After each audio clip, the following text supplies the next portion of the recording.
안녕하세요. 뉴스 속 날씨 김수현입니다. 얼마 전 신공항 선정 소식이 전해졌죠. 가덕도와 밀양이 맞붙어 국론 분열 위기까지 치달았다가 누구도 전혀 예상치 못했던 김해공항 확장으로 결론이 났습니다. 일부 정치인들 사이에서는 신의 한 수였다고 할 만큼 절묘했다는 평가를 받고 있는데요. 그런데 신공항 확정과 관련된 평가에서 날씨 항목은 왜 없느냐는 소리도 있습니다. 오늘은 신공항 결정과 날씨 이야기를 해보도록 하겠습니다. K외 너 반기성 센터장님 나오셨습니다. 안녕하세요. 네, 안녕하세요. 이 신공항을 결정할 때 날씨도 고려해야 한다는 이야기가 있었습니다. 이게 무슨 이야기죠?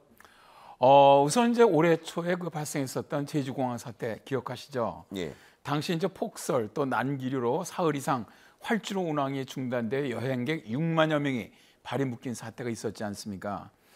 이 당시에 제주공항은 폭설이 내린 데다가 강풍으로 인해서 바람의 방향과 속도가 계속 바뀌는 윈드시 현상이 발생을 하면서 항공기 이착륙이 금지되었던 것이죠. 잠잘 곳도 없어서 이제 공항에서 새우잠을 며칠째 잤었던 승객들의 불편도 사실 불편이지만은 경제적인 피해 또한 엄청났습니다. 이처럼 항공기는요, 이 날씨에 아주 취약한 특성을 가지고 있습니다. 그래서 저는 이번 신공항 결정 고려 사항에 날씨가 좀 들어가야 되지 않느냐 그렇게 말씀드리는 것이죠. 네, 이 영남권 신공항 사전 타당성 검토 용역을 수행했던 이 프랑스 파리공항 공단 엔지니어링이 발표한 것을 보면 접근성 그리고 잠재력, 소음, 환경보호, 비용, 실현 가능성 등 3개 분야로 나눠서 평가를 했다고 들었습니다. 네, 그래요. 물론 저 신공항을 결정할 때 공항의 접근성이나 잠재력 또 소음, 비용 매우 중요합니다. 그러나 저는 이런 결정을 할 때 날씨도 좀 고려되어야 하지 않느냐 이렇게 생각을 합니다. 항공기상청에서 발표한 자료를 보면 말이죠. 2005년에서부터 2013년까지 인천공항에서 항공기가 지연된 사례에서 가장 많았던 것이 항공기 접속이 69%였고요. 날씨가 7%로 세 번째 원인이었습니다. 날씨로 인한 항공기 지연 중 가장 많은 것은 안개로 64%였고요. 그런데 말이죠. 항공기 이륙이 늦는 지연보다 훨씬 더 심각한 항공기의 결항 원인은 제일 큰 건 날씨입니다. 전체 항공기 결항 중 46%나 됩니다. 그러니까 항공기가 뜨고 내리지 못하는 결항의 가장 큰 요인이 날씨라는 것이고요. 또 이때도 안개가 37%로 가장 높았고 태풍이 23%로 두 번째였습니다. 네, 그러니까 이 항공기가 결항되거나 지연되는 것 중에 많은 부분이 날씨의 영향이다 이런 말씀이신데, 근데 이렇게 되면 경제적인 손실도 굉장히 클 것 같습니다. 어떻습니까? 이게 이제 미 연방 항공국의 분석 결과에 따르면 말이죠. 비행기의 이착륙이 지연된 사고, 중장비 등의 결함으로 인한 경우는 2%에 불과한 반면에 무려 70% 이상이 날씨 때문에 발생한 것이라고 보고 있습니다. 우리나라보다 훨씬 더 수치가 높죠. 예. 이것은 우리나라보다 항공기 접속이 좀 원활하다 보니까 날씨가 가장 큰 요소가 되는 것인데요. 미국에서만 항공기 이착륙 지연 사고로 연간 한 30억 달러가 넘는 추가 경비가 발생한다고 그래요. 그러니까 순전히 날씨 때문에 항공사들은 연간 21억 달러 이상의 비용을 부담하고 있는 셈이라는 것이죠. 만약에 활주로에 있는 비행기가 제 시간에 이륙하지 못하면 시간당 1,500달러의 비용이 추가로 발생을 하고요. 또 공중에 있는 항공기가 제때 착륙하지 못해도 매 시간마다 2,800달러의 비용이 공중에 날아가 버린다고 합니다.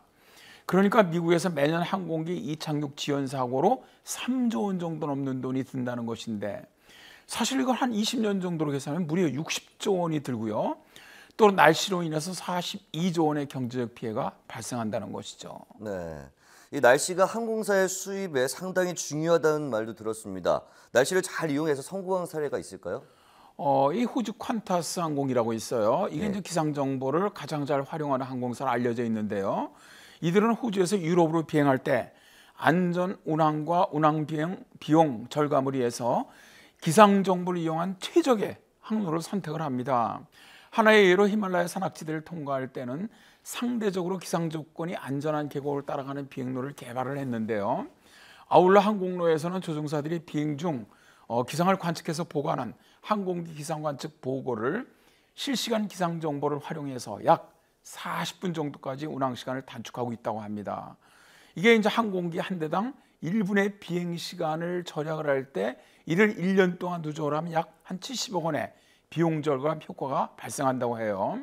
그러니까 퀀타 쌍공이 가진 여객 기수가 한 100대 정도인데, 그렇다면 날씨 하나를 잘 이용해서 연간 7천억 원을 벌어들인다는 이야기입니다. 기상정보 활용이 결과적으로 기업 이익이라는 것을 확인한 퀀타 쌍공사는 많은 기상 전문가를 고용을 해서 비행 계획에서부터 운항까지 기상정보 이용을 극대화하고 있습니다. 네, 날씨의 중요함을 알 수 있는 대목인 것 같은데 혹시 또 다른 사례는 없을까요? 이게 페덱스라는 그 세계적인 운송회사가 예. 이 사업을 시작할 때 본거지 공항 결정을 날씨를 했다는 것을 좀 소개를 드리고 싶습니다. 세계화가 진행될수록 운송에 대한 의존도는 더욱 높아질 것이다. 비용을 유발하는 저장 시설을 포기하는 상황에서 필요한 물품을 정확한 시간에 확실하게 배달해주는 운송이 중요해지기 때문이다. Just in time이 매우 중요한데 가장 중요한 변수가 바로 날씨다. 폭풍우 때문에 비행기가 몇 시간 늦어지거나 또 높은 파도 때문에 배가 며칠 늦어지게 되면 제품 생산에 차질이 생길 수밖에 없다. 때에 따라서는 전체 생산 과정이 멈추는 상황까지 벌어질 수도 있다. 이를 해결할 수 있는 획기적인 운송회사를 만들면 반드시 성공할 것이다. 이 이야기는 말이죠, 바로 프레데릭 스미스라는 미국인이 말이죠, 화물 운송업에 관한 내용으로 예일대학 졸업 논문을 썼을 때 내용입니다. 상당히 기발한 발상을 담은 논문에 교수들은 오히려 터무니없는 바보 같은 논문이라고 혹평을 했어요.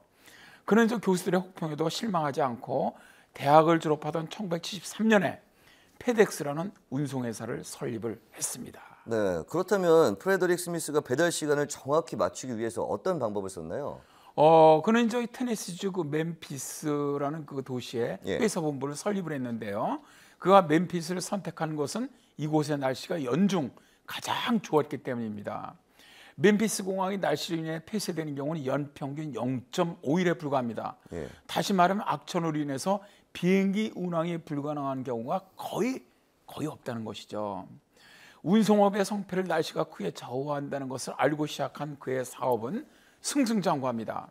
멤피스 공항이 1973년 이후 오늘까지 항공화물 운송 부분에서 세계 1위를 지금 차지하고 있는 것은 천혜의 날씨 조건을 마케팅에 활용한 프레드릭 스미스의 전적인 공로라고 할 수가 있죠.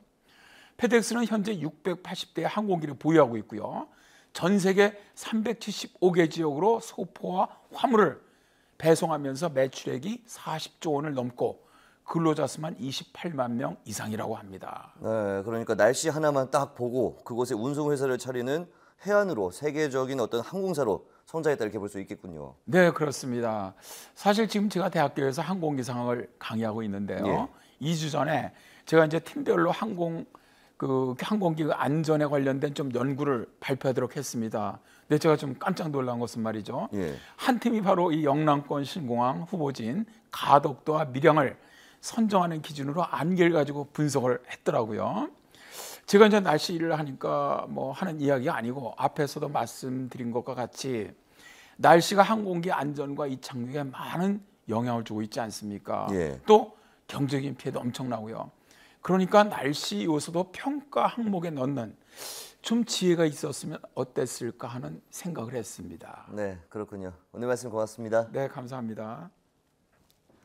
말도 많았던 신공항 건설 문제가 매듭지어져 후련하다는 생각이 드는데요. 오늘 나눈 이야기처럼 앞으로 만약 새로운 공항 입지를 선정해야 할 때는 날씨를 고려 항목으로 넣어야 하지 않을까 생각을 해봅니다. 뉴스 속 날씨 오늘 준비한 소식은 여기까지입니다. 시청해주신 여러분 고맙습니다.